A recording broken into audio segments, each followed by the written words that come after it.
3% ब्राह्मण ओबीसी की असली जनगणना नहीं बताना चाहते हैं। दूसरी बड़ी समस्या है एससी की, एसटी की, ओबीसी की। वो मैं आपको बताकर मेरी बात को खत्म करना चाहता हूँ, जो बहुत ही गंभीर है।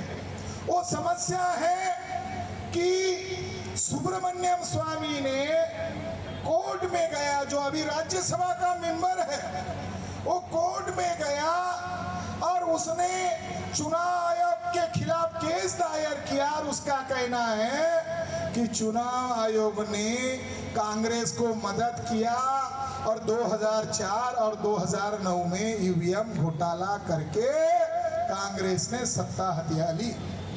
उनको सबूत मांगे गए और सबूत के बुनियाद पर 8 अक्टूबर 2013 को फैसला सुनाया। सुप्रीम कोर्ट के जज थे जस्टिस सदाशिवम। उन्होंने फैसला सुनाया ईवीएम मशीन से फ्री, फेयर एंड ट्रांसपेरेंट चुनाव नहीं हो सकते। ये हम नहीं कह रहे, जो भारत की सर्वोच्च न्यायालय वो कह रही है ईवीएम मशीन से पारदर्शी चुनाव नहीं हो सकते। फिर इसके लिए कोर्ट ने कहा कि चुनाव कैसे होना चाहिए जिससे चोरी पकड़ी जा सके, इसीलिए वीवीपीएटी सिस्टम लगाने को सुप्रीम कोर्ट ने ऑर्डर दिया। और वीवीपीएटी मतलब क्या है? पर्ची निकलने वाली मशीन। ईवीएम मशीन क्या है? वोटों की चोरी करने वाली मशीन। वोटों की चोरी करने वाली मशीन को निगरानी रखने के लिए, चोरी पकड़ने के लिए वीवीपीएटी सिस्टम लगाया। 2014 में चुनाव हुआ और घोटाला करके बीजेपी फिर से जीत कर आई, कांग्रेस की मदद से जीत कर आई। मगर पर्चिया वाली मशीन कितनी लगाई? 0.33, यानी आधा फीसद भी नहीं लगाई। कोर्ट कह रहा है जितना ईवीएम मशीन है उतना वीवीपीएटी लगाओ, मगर 2014 में 1% भी नहीं लगाया, 1% भी नहीं लगाया। 2019 आया, नरेंद्र मोदी को प्रधानमंत्री पद का कैंडिडेट घोषित किया गया और उस समय वामन मेश्राम जो हमारे राष्ट्रीय अध्यक्ष है, अप्रैल माह 2017 में वामन मेश्राम जी ने सुप्रीम कोर्ट में केस दायर की और 2017 में उनके समर्थन में फैसला। वामन मेश्राम की केस ये थी कि कोर्ट कह रहा है ईवीएम में गड़बड़ी करना संभव है, तो वीवीपीएटी 100% लगाओ। तो क्या आने वाले चुनाव में वीवीपीएटी लगाएंगे या नहीं लगाएंगे? तो चुनाव आयोग को सुप्रीम कोर्ट को ऑर्डर देना पड़ा और अगले चुनाव में वीवीपीएटी लगाने के लिए केंद्र सरकार और चुनाव आयोग को ऑर्डर दिया गया। जब 2019 नजदीक आने लगा तो कांग्रेस और बीजेपी के बीच में समझौता हुआ था कि ये समझौता हुआ था कि कांग्रेस वाले कह रहे थे हमने घोटाला किया, आप किसी को मत बताओ, हमने 2 बार घोटाला किया, आप भी 2 बार करो। जब खतरे में आ गए नरेंद्र मोदी की सरकार तो कांग्रेस वालों को कहा आप हमारा बचाव करो। तो विपक्ष के लोगों ने डिमांड किया कि 50% पर्ची निकलने वाली मशीन की मिलान करो।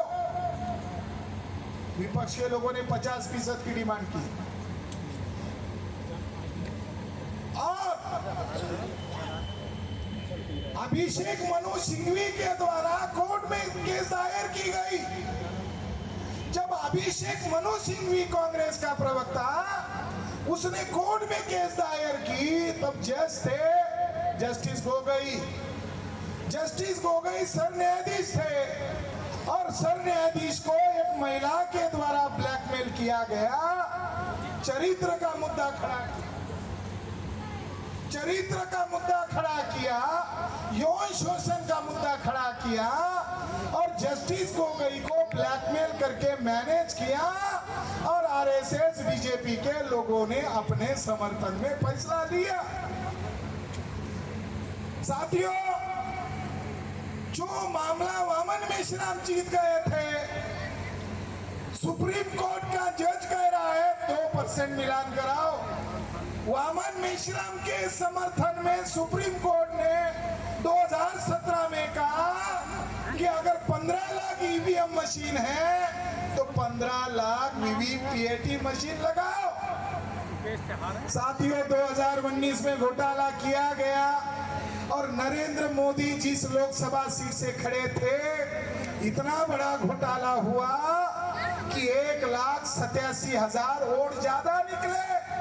नरेंद्र मोदी जी जिस सीट पर बनारस से चुनाव के लिए खड़े थे, वोटर की संख्या थी 11 लाख। जब गिनती की गई तो निकली 12,87,000, जिसको देश का प्रधानमंत्री का कैंडिडेट घोषित किया।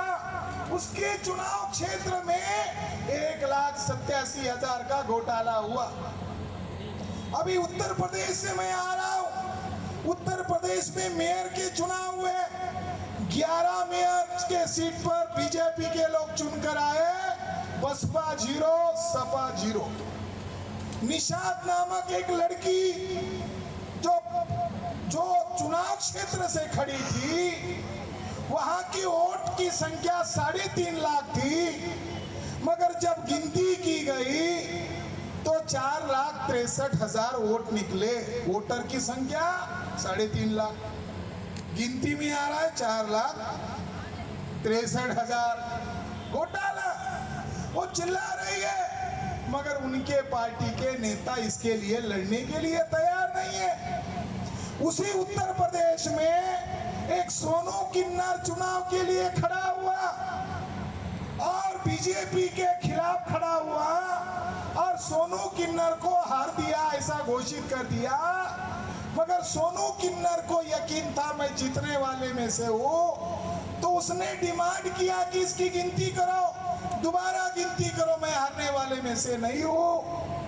मगर पुलिस का फौज खड़ा करके सोनू किन्नर को वहां से भगाने लगे। तो सोनू किन्नर को लगा मैं कैंडिडेट हूं, फिर भी मेरे साथ गुंडों जैसा व्यवहार कर रहे हैं। तो सोनू किन्नर ने अपने कपड़े उतार दिए, नग्न हो गया और नग्न होकर पुलिस के सामने खड़ा हो गया। पुलिस देखते रह गई। पुलिस का डंडा हाथ में लिया, पुलिस आगे आगे दौड़ रही थी। सोनू किन्नर डंडा लेकर उनके पीछे खड़ा दौड़ रहा था।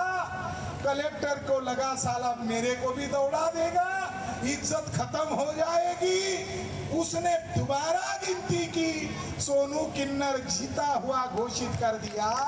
साथियों, मैं उदाहरण आपको इसलिए बता रहा हूं, जो लोग आज चुप है सीबीआई, न्यायपालिका, ईडी के भय से, और जिनको हमारे लोग बड़े बड़े नेता के तौर पर देख रहे हैं, साथियों वो नेता और राजनीतिक पार्टियां चुप है। मगर एक किन्नर की कमाल को सैल्यूट करना चाहिए।